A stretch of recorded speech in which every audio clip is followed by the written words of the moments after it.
Hoy vamos a tocar un tema que es muy interesante, pero que la verdad que es bastante complejo, que tiene que ver con las facturas de crédito, ¿no? Las facturas de crédito y en definitiva las facturas de crédito hoy, facturas de crédito electrónicas. Es un tema bastante complejo, no se preocupen porque hoy solamente vamos a tratar vamos a hacer una aproximación, ¿no? a este tema, pero vamos a ir viéndolo en las clases subsiguientes porque, como yo les comento, tiene alguna dificultad, ¿no? Primero y principal, vamos a recordar qué era una factura, ¿no? ¿Alguno se acuerda qué era una factura? ¿Una factura de venta?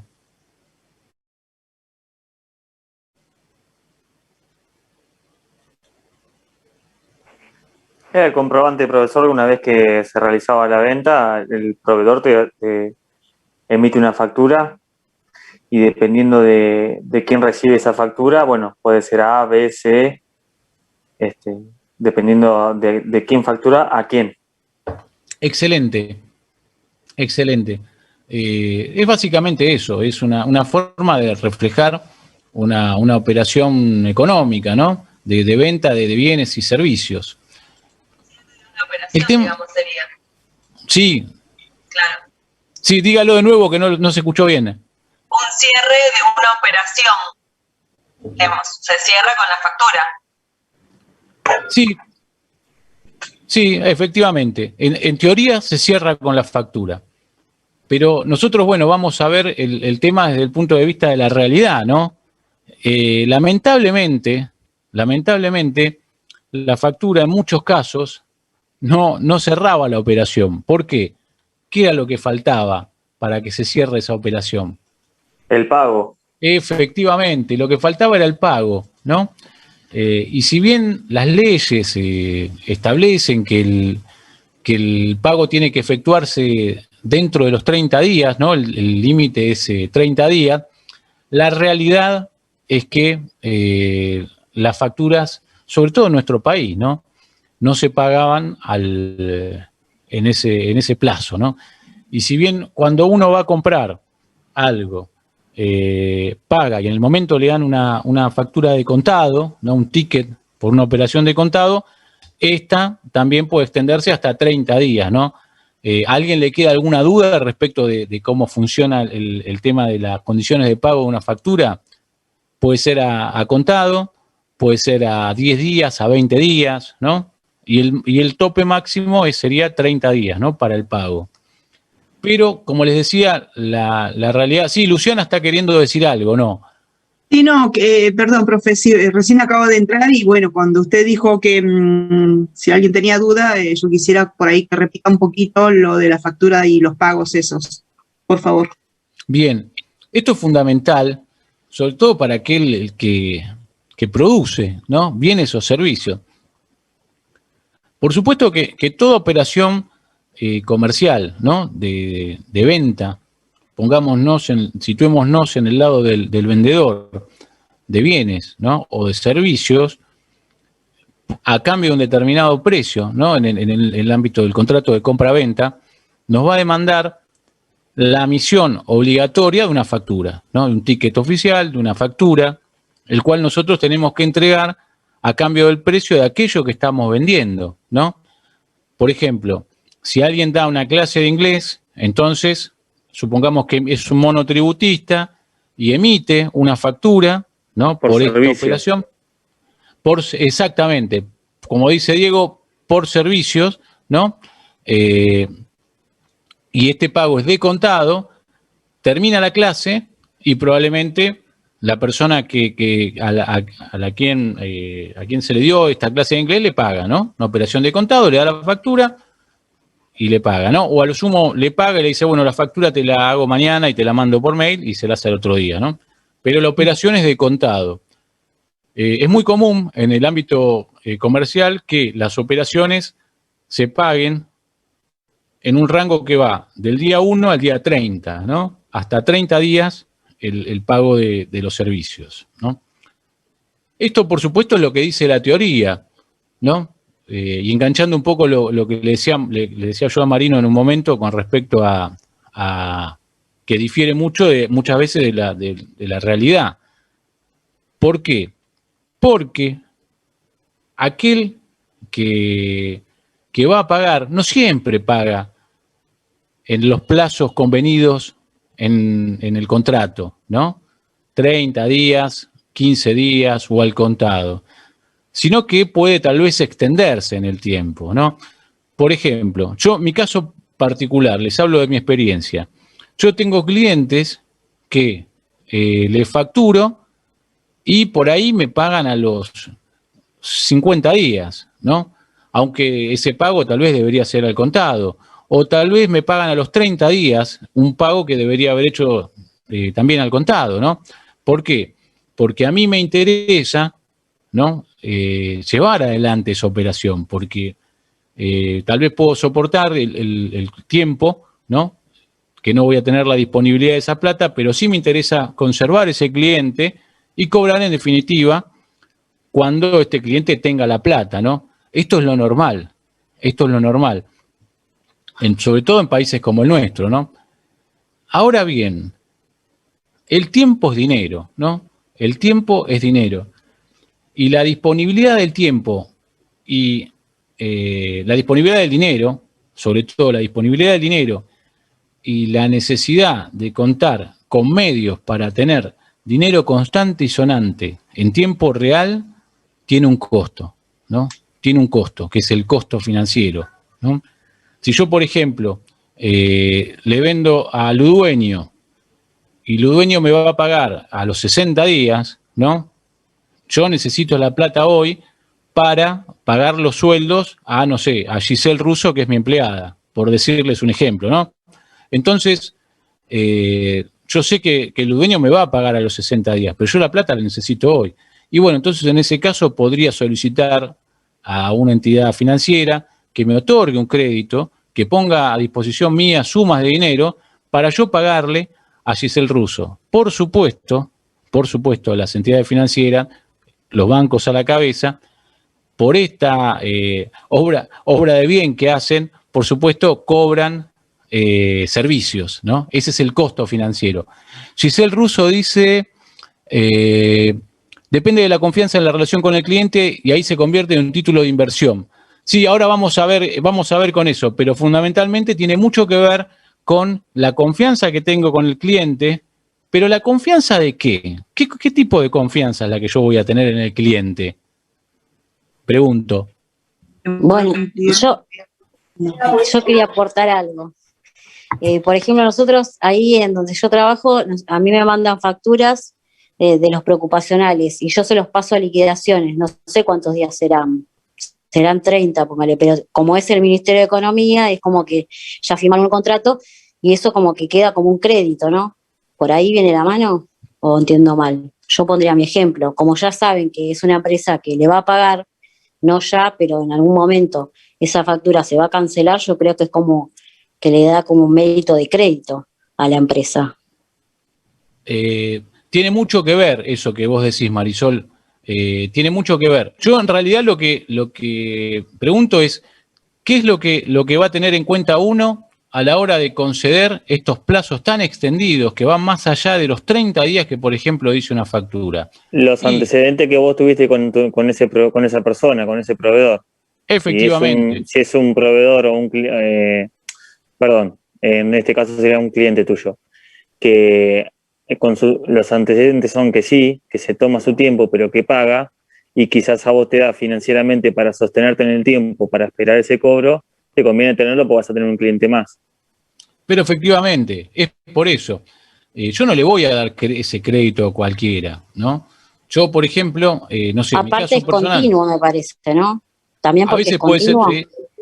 A veces puede ser continuo, a veces puede ser una única operación, una operación muy grande, ¿no? Está dentro, esto por supuesto está dentro de las variables que tiene que manejar un empresario a la hora de celebrar sus negocios, ¿no? Por cuestiones como esta, mal evaluadas, es que este empresario va a ir a la quiebra, ¿no? Va a fundir. Por eso entra en juego la confianza y entra en juego también la posibilidad económica que tengo yo de poder sobrellevar mis negocios, ¿no? si yo me estoy metiendo en una operación muy grande, ¿no? Si tengo espalda para pagar los costos que voy a tener fijos, voy a seguir produciendo, ¿no? Depende de la operación que se trate, ¿no? Son montones de variables que uno tiene que tener en cuenta a la hora de considerar otorgar este tipo de plazo, pero que obviamente están por fuera de lo que es la obligatoriedad del plazo máximo de pago de factura, que es 30 días, ¿no? Porque ese es el plazo en donde debería pagarse una factura, ¿no? Lamentablemente entre nosotros eso no pasa, ¿no? No pasa siempre. Y les voy a contar. No, me quiero quedar con algo que decía Marisol Bordón, que es interesante, el tema del pago de facturas en el Estado, ¿no? Mucho tiene que ver también, del otro lado, cuál es la persona física o jurídica, ¿no?, que se trate, y la solvencia y la reconocida solvencia económica que tenga a los efectos de poder afrontar los pagos a los cuales se compromete, ¿no? Si yo sé que es el Ministerio de Economía, estoy hablando del Estado Nacional, ¿no? Puede ser, por ejemplo, el Estado Nacional, y yo sé que el Estado siempre va a poder pagar, ¿no? El problema es que el Estado me va a pagar, digamos, lo va a estirar mucho el pago. ¿Por qué? Porque tiene procedimientos administrativos, como tiene cualquier empresa para pagar, ¿no? Porque ustedes trabajan en empresas, reciben las facturas de los pagos a proveedores y no es que automáticamente se paga. Para eso hay un estudio, ¿no? ¿Qué se paga primero, qué se paga después? Y en el caso puntual del Estado, hay procedimientos taxativos respecto a la recepción de bienes, la recepción de servicios, la confección de actas de recepción, funcionarios que autorizan pagos, departamentos de presupuesto que todo toman, por expediente. Todo por expediente, que toman el registro legal. Electrónicos. Exactamente, que toman el crédito, el registro legal y después el compromiso presupuestario, ¿no? Y finalmente, bueno, el pago, que mediante transferencia, en una cuenta asociada que le dicen. Pero se demora un poco más. Y lo que yo me quedo con esto, que el tiempo que tarda en efectivizarse ese pago, ¿no? El tiempo en que yo emití la factura y el tiempo que efectivamente la cobro, probablemente exceda los 30 días, ¿no? Exceda los 30 días.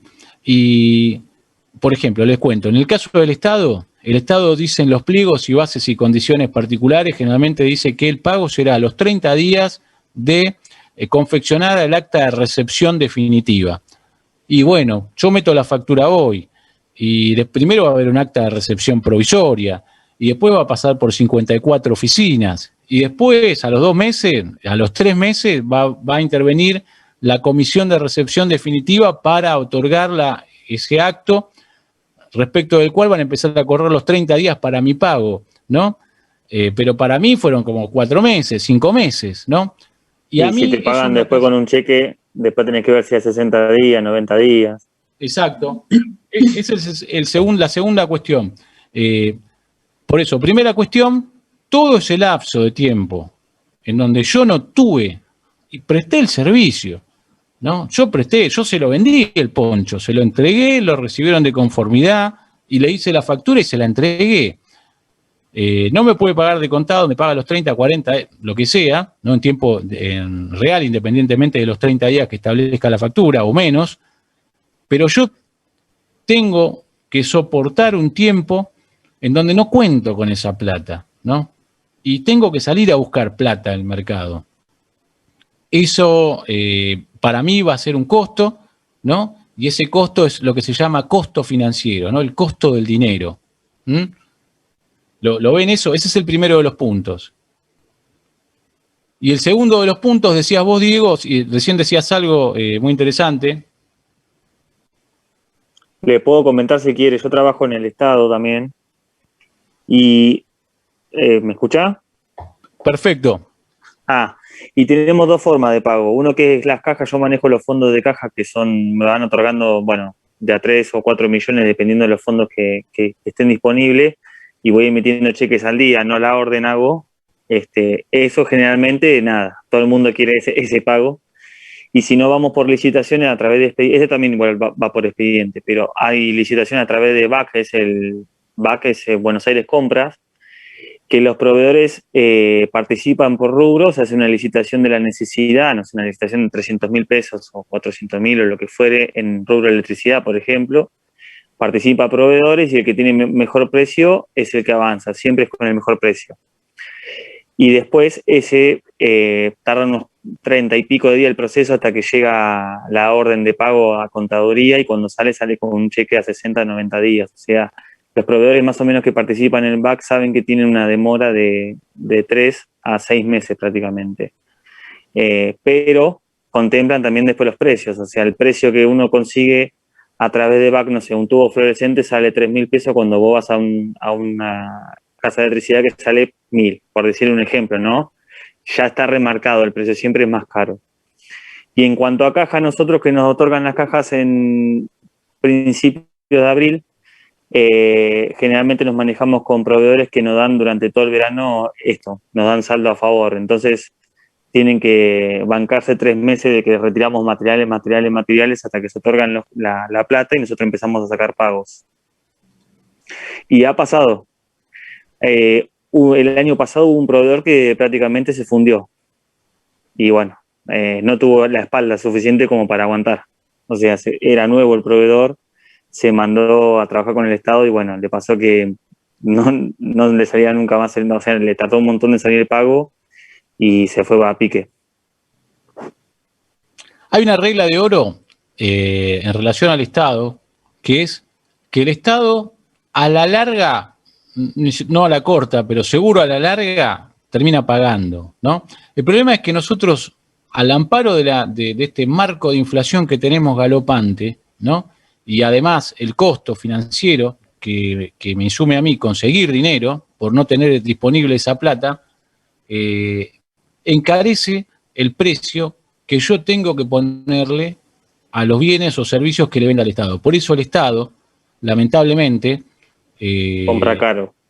Efectivamente, compra caro. ¿Por qué? Porque, perdón, alguno de los presentes se está perdiendo en la charla porque es muy interesante esto y es muy técnico. Yo sé que es muy técnico. Si alguno ha perdido, lo frenamos un poquito, ¿eh? No, va bien, profe, muy interesante. Por favor, si alguno se quedó, vamos porque es muy interesante. Lo que está diciendo Diego es de paso aprendemos lo que es el Estado, cómo se maneja con las facturas y eso, muy interesante. Efectivamente. Hola, profe. Yo emitía todo lo que son las licitaciones públicas y es verdad, como dice el compañero, siempre se tomaba en cuenta ese periodo, digamos, se inflaban los precios tomando en cuenta que les iban a pagar muy tarde. Exacto.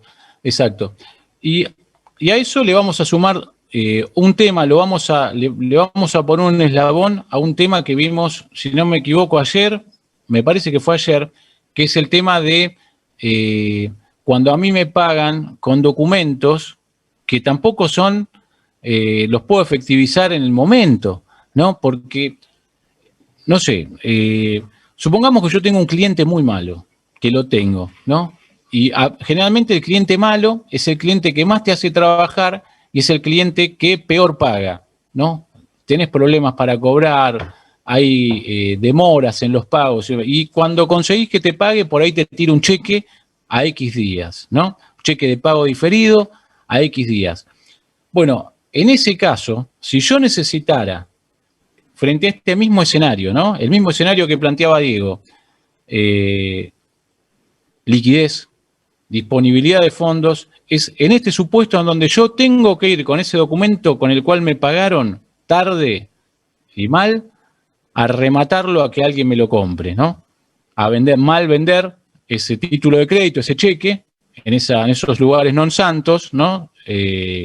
Por supuesto, por menos plata de lo que me hubiera correspondido, ¿no? Motivo por el cual, vean lo importante que es el conformar la ecuación económica financiera al momento de establecer el precio de un bien o de un servicio, ¿no? Vean las variables que uno tiene que tener, que además del costo, que ya yo tengo que hacer el costo para poder establecer también el precio, también tengo que tener en cuenta, primero, el marco inflacionario y la realidad económica del país y cómo me van a pagar, ¿no? ¿A cuánto tiempo me van a pagar? Ahora, yo les pregunto esto, ¿no?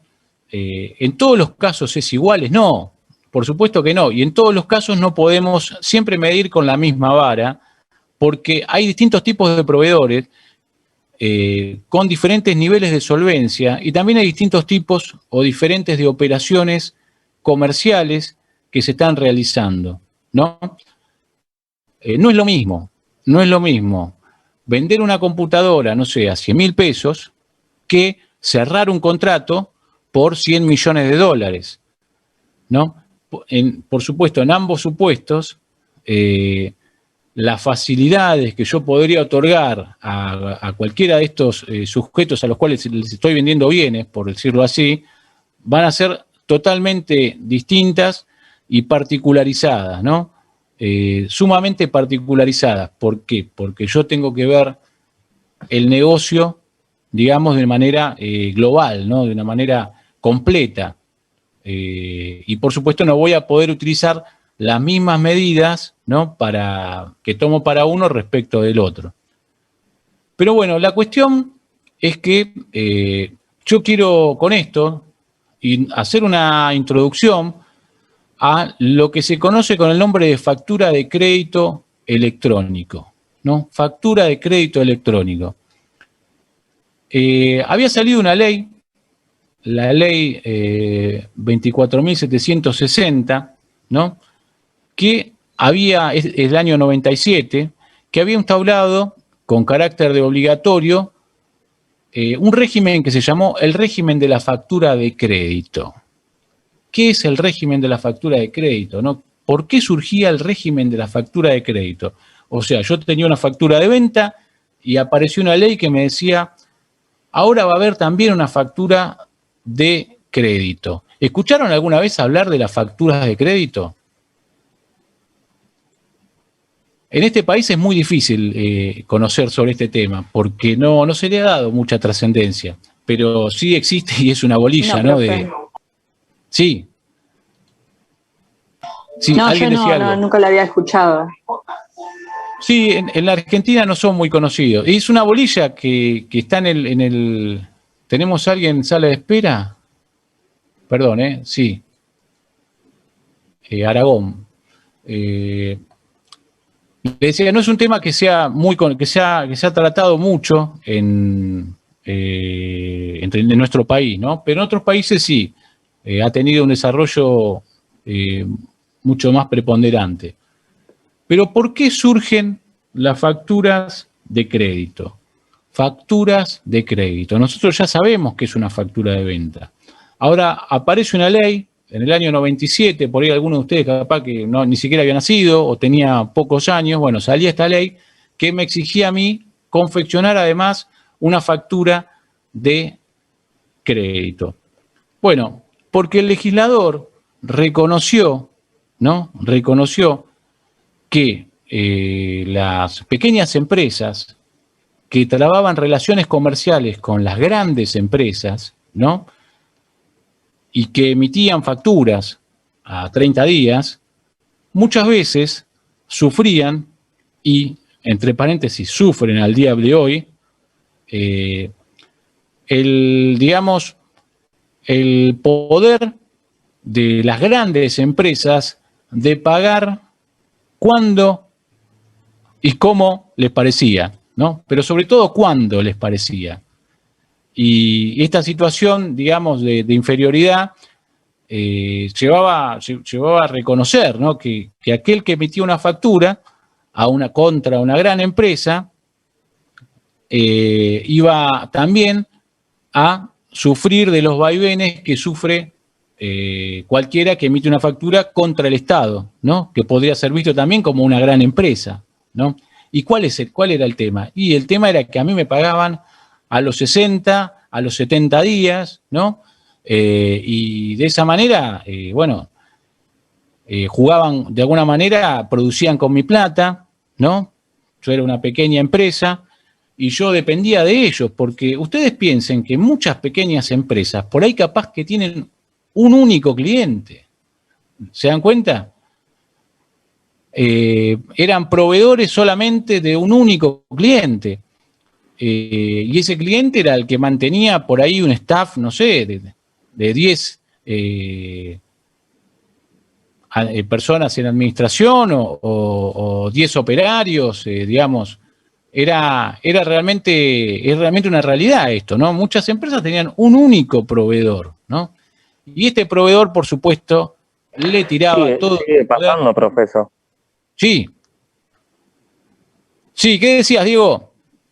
No, perdón, que sigue pasando hoy en día eso, bastante, con las pymes de acá del país. Efectivamente. Eso pasaba hace 25 años y sigue pasando ahora también, ¿no? Lo cual, por supuesto, justifica el tratar este tema, ¿no? De las facturas de crédito electrónico. ¿Por qué? Porque se reconoce que la pyme, ¿no? La pequeña empresa, está en una situación de desventaja respecto de las grandes empresas, ¿no? Porque vos vas a las grandes empresas y no vas a hablar con el gerente, vas a hablar con el que está a cargo del departamento que pertenece a la gerencia simple, de la gerencia general, de la dirección nacional. O sea, tus posibilidades son realmente limitadas, ¿no? Para poder exigirle a una gran empresa que te pague en tiempo y forma, ¿no? Y aparte la gran empresa, conocedora de tu situación, digamos, de inferioridad en términos económicos, hacía este juego, ¿no? Entonces, a raíz de esto, como yo les comentaba, salió en el año 97 una ley que instauraba un sistema de facturas de crédito, ¿no? Facturas de crédito. Primero iba a ser obligatorio, después fue optativo, después volvió a ser obligatorio, pero la nota distintiva de este régimen de factura de crédito era para aquellas operaciones, determinado y selecto grupo de operaciones, ¿no? de compra-venta, por decirlo así, cuyos pagos se establecían en más allá de 30 días, ¿no? En donde hubiera condiciones de pago en contrafacturas que fueran más allá de los 30 días, ¿no? Que establecía el tope de la ley. Bueno, en ese caso, el legislador exigía, ¿no? Exigía la implementación de, a la par de la factura, una factura de crédito, ¿no? Conviviendo entonces la factura de venta que nosotros hemos tratado y hemos visto con esta factura de crédito que ahora nos aparece, ¿no? Para aquel tipo de operaciones que son, digamos, con un plazo mayor a 30 días, ¿no? ¿Para qué? ¿Para qué el legislador? Bueno, hizo esto. Porque el legislador estableció un sistema muy emparentado con los títulos de crédito respecto de las facturas de crédito, ¿no? Antes que nada, quiero traer a colación un temita que es muy común y que probablemente alguno de ustedes lo haya visto en alguna oportunidad, que es la cesión de facturas, ¿no? Y la cesión de contratos. ¿Alguno ha visto alguna vez una factura cedida, un contrato cedido? No, profe, yo no. Bueno. ¿Vieron cuando nosotros hablábamos de un contrato de cesión? Bueno, un contrato de cesión es un contrato que está establecido en las normas, ¿no? Es un contrato típico, mediante el cual, en el caso puntual que nosotros estamos tratando, una de las partes, ¿no?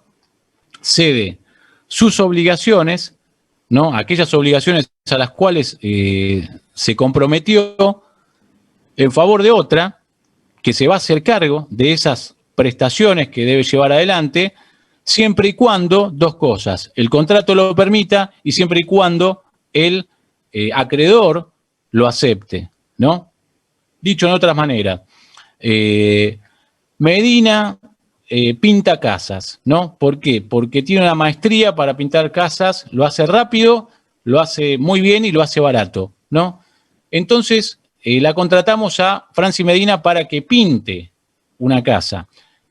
Y la contratamos por, digamos, cómo pinta ella. Entonces ella me dice, no, no voy a poder yo, va a ir Lorena Sosa a pintar en mi lugar, ¿no? Entonces nosotros vamos a ver si el contrato permitía esta posibilidad y si la permitía, vamos a ver si el acreedor, que seríamos nosotros, estamos de acuerdo de que ella no cumpla este contrato, la liberemos y que venga Lorena Sosa en su lugar, ¿no? Alguna serie de contratos tienen en cuenta la calidad personal del sujeto, ¿no? Y no es lo mismo uno que otro, ¿no? Si la contratamos a Franci Medina por su dotes para pintar y para llevar adelante esta tarea, este servicio, no es lo mismo que venga otro, porque al otro tal vez no lo conocemos, ¿no? Incluso siendo mejor que la propia Medina. Y nosotros celebramos con Medina por algo lo celebramos, ¿no? Entonces, en ese caso, bueno, nosotros no aceptaríamos esta subcontratación, ¿no? Porque habríamos dicho que el contrato era intuito personae, o sea, nos habríamos detenido en la persona de Medina como un elemento fundamental a la hora de celebrar un contrato. Pero eso sería lo que se conoce con el nombre de subcontratación, cosa que en el Estado, por ejemplo, para adquirir bienes y servicios, generalmente se encuentra prohibida. Si alguno de ustedes ha visto un pliego, va a notar que dice, se encuentra prohibida la subcontratación del presente servicio y demás, ¿no? Al Estado no quiere, sobre todo cuando compra bienes estandarizados o servicios, no va a aceptar nunca que haya una subcontratación, ¿no? Que una Franci Medina me diga, no, yo no, va a ir Lorena Sosa, le va a decir, no va. Se rompe el contrato, ¿no? Pero en ese caso estaríamos en presencia de una subcontratación, ¿no? Subcontratación, ¿por qué? O un cambio del sujeto contratante.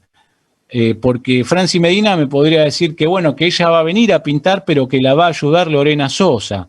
Y en realidad termina haciéndolo todo Lorena Sosa. Entonces, la verdad es una engaña pichanga. Ahí vemos mejor incluso cómo funcionaría la subcontratación. Por eso tiene que estar prevista en los contratos y tiene que ser aceptada por el acreedor, ¿no? En este caso el que va a pagar los servicios de brocha de pintura de Franci Medina, ¿no? Eso por un lado. ¿Alguna duda respecto a lo que es una subcontratación? No, parece sencillo eso. No, profe. Pasa mucho en el rubro de la construcción, pasa muchísimo eso. Pasa muchísimo, y hago un paréntesis, pasa muchísimo porque en el ámbito de la obra pública es muy común, es casi como obligatoria la subcontratación, ¿no? Y de hecho, los pliegos de obra pública se utiliza mucho. Por ahí el mejor ejemplo para Franci Medina no era la pintura, pero bueno, pongamos que en vez de una pintura era una escultura, ¿no? Por decirlo así. Pero a la vez yo me refería que en el privado pasa un montón que, por ejemplo, viene el maestro mayor de obra, vos haces un contrato de trabajo y después manda un tercero. Y sí, no va. Eso pasa muchísimo en la construcción. A eso me refería. Exactamente. Pero también en el caso de la obra pública o de la obra, ¿no? De la construcción, ahí sí suele estar siempre permitido, es muy común la subcontratación, ahí sí, en ese caso sí, a diferencia de otro tipo de contratos comerciales como, no sé, de venta de bienes o servicios, ¿no? Es una distinción que hay. Pero bueno, eso sería una subcontratación, ¿no? Ahora, otra cosa sería así, imaginemos que en realidad Franci Medina no iba a pintar de brocha gorda, iba a hacer una escultura, ¿no? Bueno, hace la escultura, la contratamos a ella porque ella sabe cómo hacer esta escultura y nos interesa cómo la va a hacer, la contratamos. Bien, entonces puede darse el caso de cesión de factura. Yo estoy esperando porque ahora se está por cortar esto, pero bueno, sigo y cualquier cosa después retomo, ¿no? Puede darse el caso también de una cesión de factura, de la factura, por decirlo así, ¿no? ¿Qué sería esto de la cesión de la factura? Bueno, Medina hizo esta escultura. Habíamos convenido un precio, ¿no? Por este precio se estableció que se iba a pagar, no sé, X cantidad de plata, ¿no? Bien. De conformidad de cómo se realizó la tarea y nosotros estamos ya en condiciones de pagarle porque hemos recibido de conformidad esta escultura que ha hecho y por eso estamos esperando que Medina nos acompañe la factura, ¿no? Para poder saldar nuestra deuda, honrar nuestra deuda. Bueno, Medina, vamos a suponer, una suposición, le debe dinero a alguien, ¿no?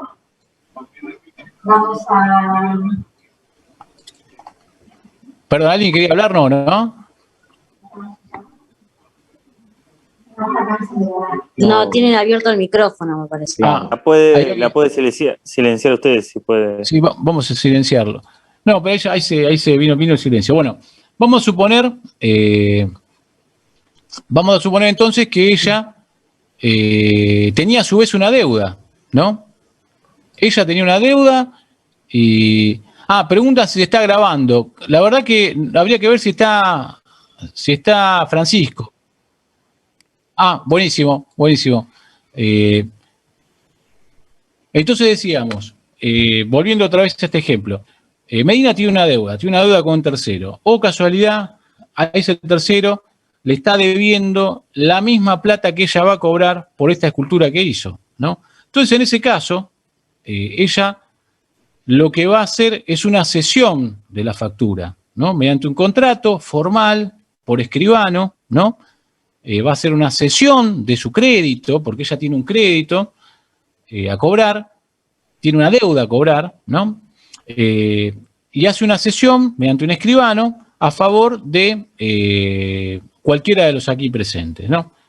Entonces, aquel que ha resultado beneficiado porque va a cobrar esta deuda que tenía respecto de Medina, se encuentra obligado a notificar al pagador, ¿no? Para decirle, señor, mire, mediante esta escritura pública yo le notifico que se ha cedido su pago de Medina a mí, ¿no?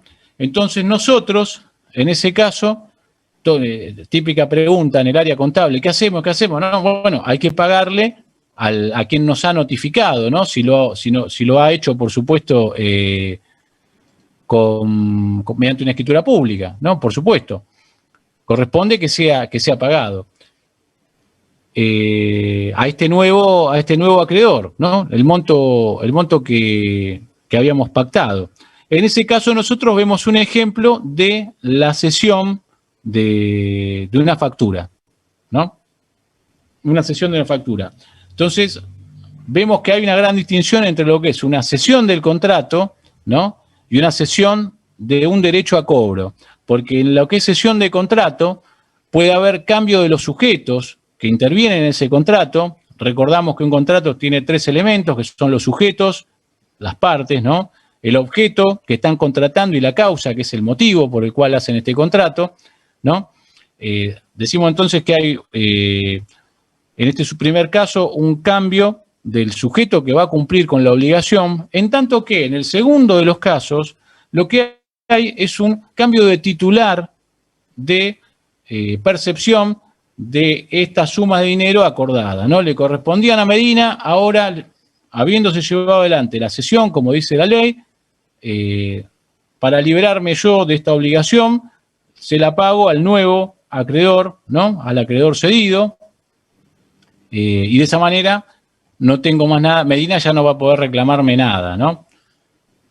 Bueno, esa es otra posibilidad que plantea la posibilidad de comercializar una factura, ¿no? El cobro de una factura. ¿A qué viene esto? Esto viene a lo siguiente. Mediante este régimen de la factura de crédito, y acá vamos a ir muy despacito, mediante este régimen que se había establecido en el año 97 de factura de crédito, el legislador va a decir que esta factura de crédito, que se crea en determinadas condiciones que todavía no hemos visto, y en determinados supuestos que todavía no hemos visto, pero que sí que sabemos que obedece a pagos de más allá de 30 días, ¿no? Esta factura de crédito va a ser un título valor, ¿no? Va a ser un título valor como ¿qué? Como el pagaré, va a ser un título valor como la letra de cambio, como el cheque, ¿no? Y que, por supuesto, se va a emitir, nuevamente destaco esto, con motivo de la celebración de determinados contratos de compraventa o de locación que lo va a establecer la norma, ¿no? Que por ahora no nos tiene que preocupar, ¿no? Y entonces es así que nace otro título de crédito, título valor, que es la factura de crédito, a la par que uno factura, ¿no? Para operaciones de más de 30 días, existe la obligación de emitir esta factura de crédito. Consulta o pregunta, ¿hasta acá alguna duda de esto? Nos detenemos, Si yo los escucho. Profe. Yo quería consultarle, en un momento había dicho sobre ¿quién notifica sobre la notificación? El acreedor cedido.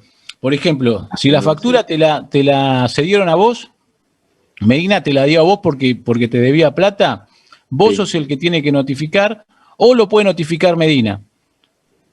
Lo normal es que lo notifique Medina.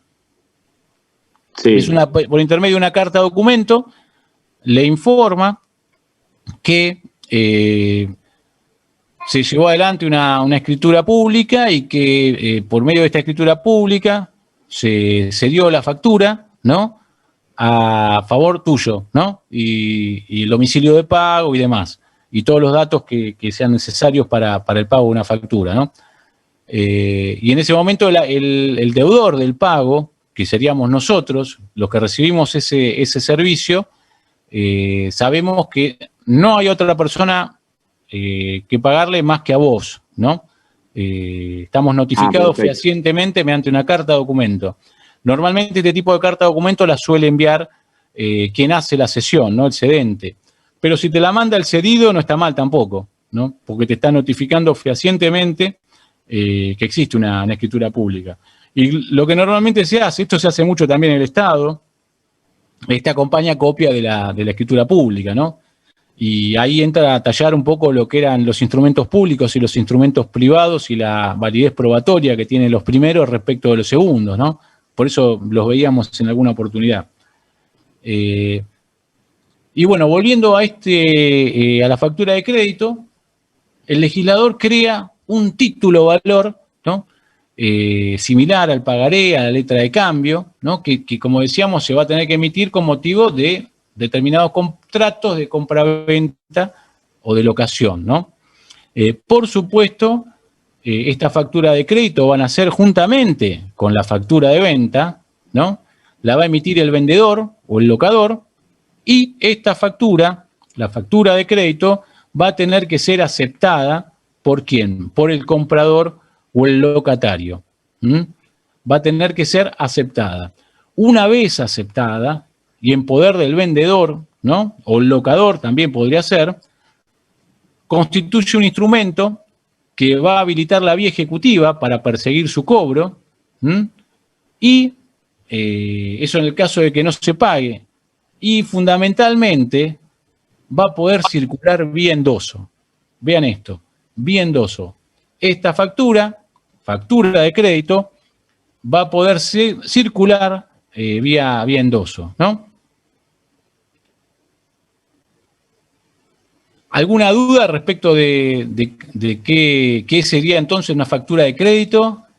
Estamos igual adentrándonos al asunto, todavía no estamos viendo muchos pormenores.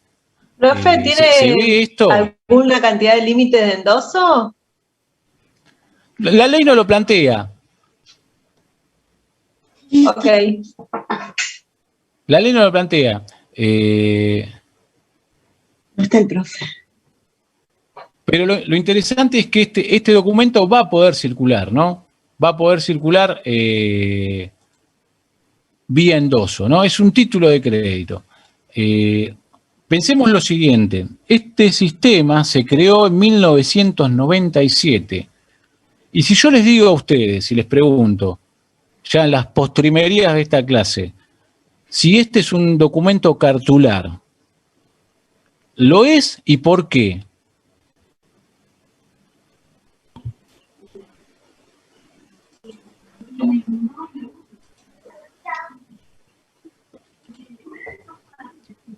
¿Alguno se anima?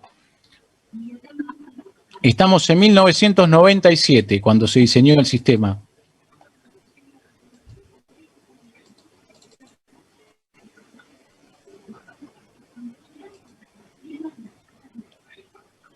Porque... ¿Se puede sí, negociar, profe? Porque sí, se puede negociar, por eso es cartular. perdón. Sí se puede negociar, eso está muy bien. Y lo que dice Giselle Russo es por eso, es por eso. Decilo, Giselle, si tenés micrófono. Ah, no tiene audio. Giselle dice porque tiene la característica de la necesariedad. ¿Se acuerdan qué era esto de la necesariedad? Uno tenía que tenerlo físicamente, ¿no? Uno tenía que tenerlo físicamente. Así fue como nació el sistema, ¿no? Un papel que me lo daban, yo lo aceptaba, me lo notificaba, lo firmaba, ¿no? Lo endosaba, lo firmaba atrás, y por eso era cartular, ¿no? Esta era otra nota característica de este tipo de documentos, ¿no? La factura de crédito, que era cartular.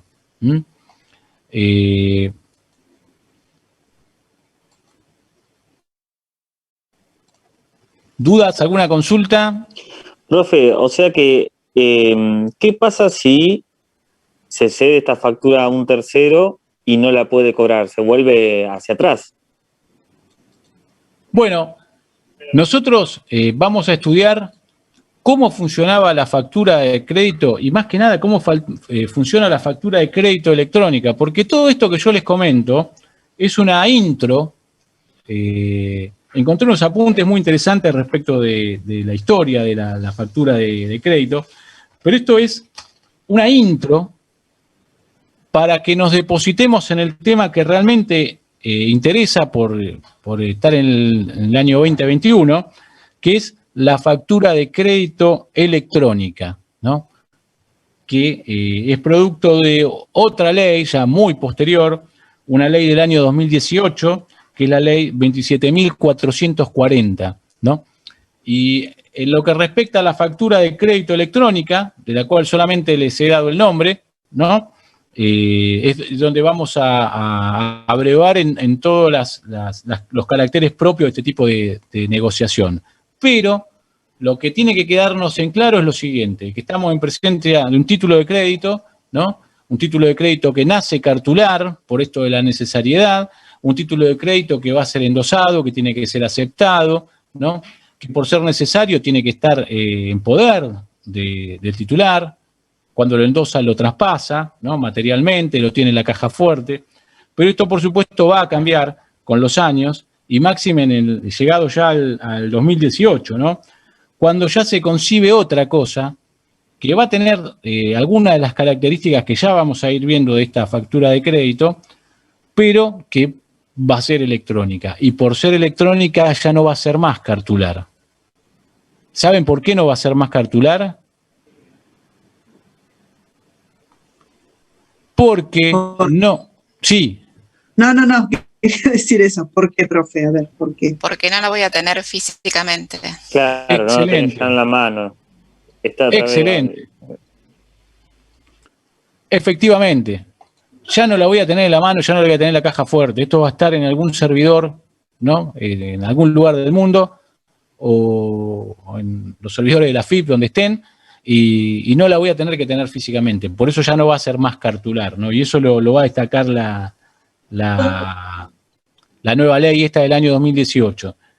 Antes de seguir avanzando mucho más con esto, les cuento que lamentablemente este tipo de título de crédito no cartular, ya la factura de crédito electrónica para mini pymes, ¿no?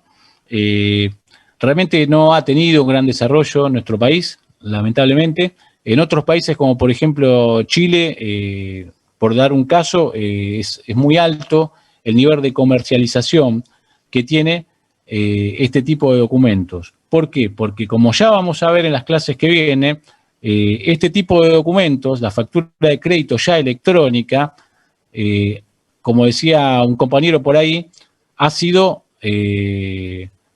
diseñada para ser negociada y fundamentalmente para ser negociada en el mercado de valores, ¿no?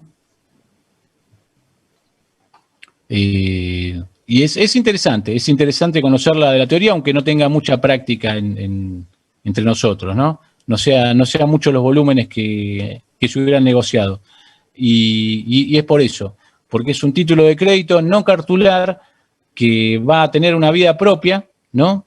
En determinadas condiciones que establece la ley y demás, la ley 27440, y que va a ser negociado, ¿no? Va a entrar en el mercado de valores y va a ser una forma, ¿no? de conseguir inversores que se hagan cargo de comprarlas. Así que bueno, esta clase de hoy ha sido solamente eso, un poco de historia, un pantallazo de las facturas de crédito, para poder ya depositarnos un poco más en la factura de crédito electrónica, ¿no? Que eso lo iremos viendo la clase próxima. ¿Alguna duda por acá? ¿Algo que haya quedado en el tintero? No, profe.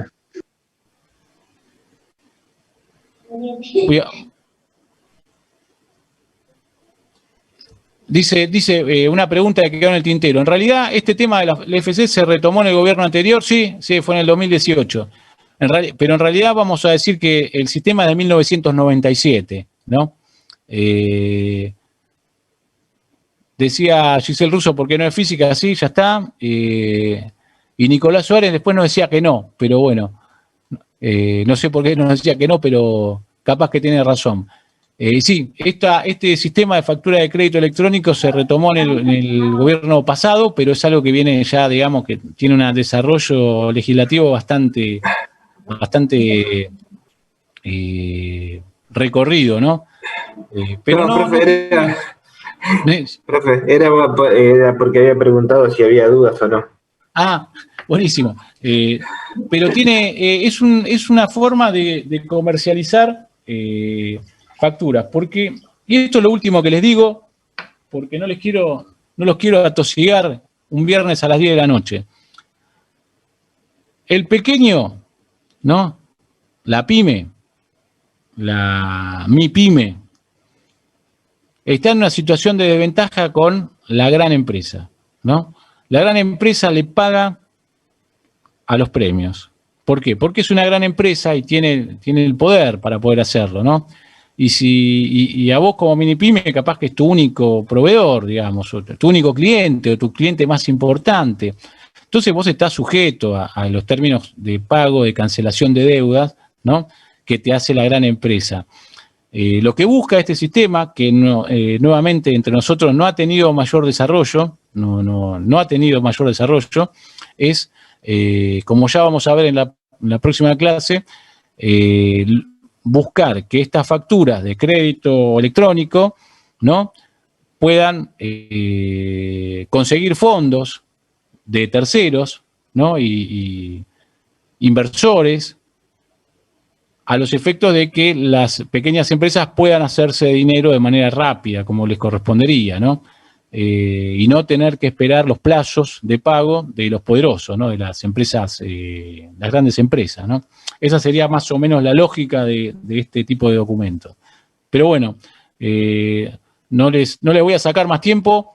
Les deseo un buen fin de semana, descansen, no salgan, traten de no salir en lo posible. Y bueno, nos estaremos viendo el jueves de la semana que viene.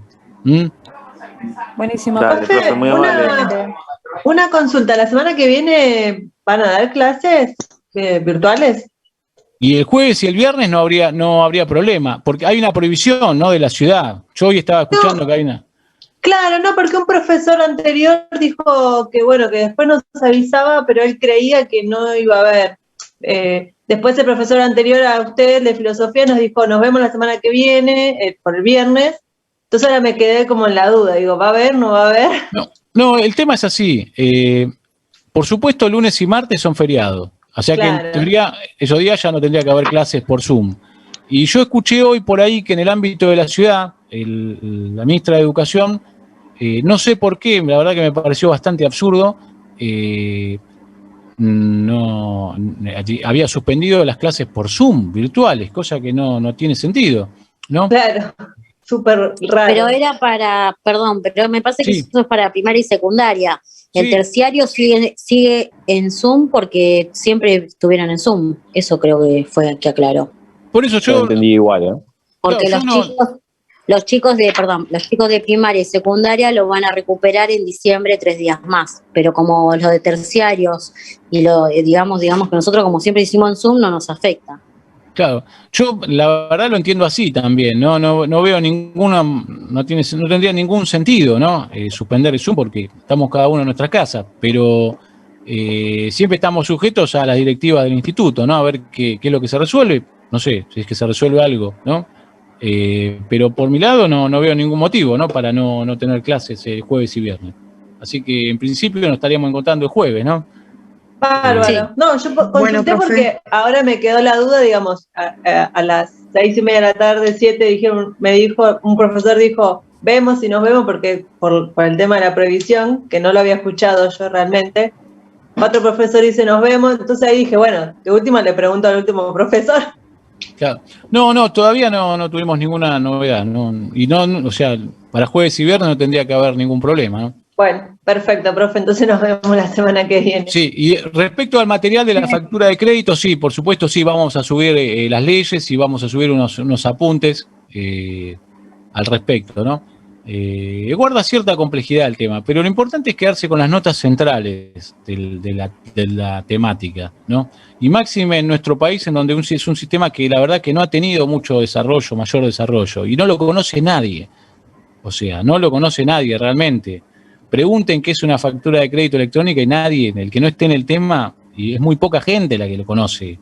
Sí, eso yo le pregunté, Sí, Marcos, le pregunté sobre el material porque como para seguirlo el fin de semana, como no tengo conocimiento.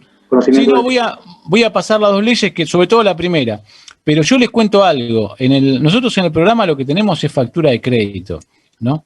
Pero ¿qué pasa? La factura de crédito fue diseñada en el 97 y es un documento cartular. Ahora nosotros tenemos la factura de crédito electrónico del 2018 que hizo un impacto terrible en lo que era toda la operatoria. Desde ya, siendo que es un documento que ya no es más cartular, ¿no?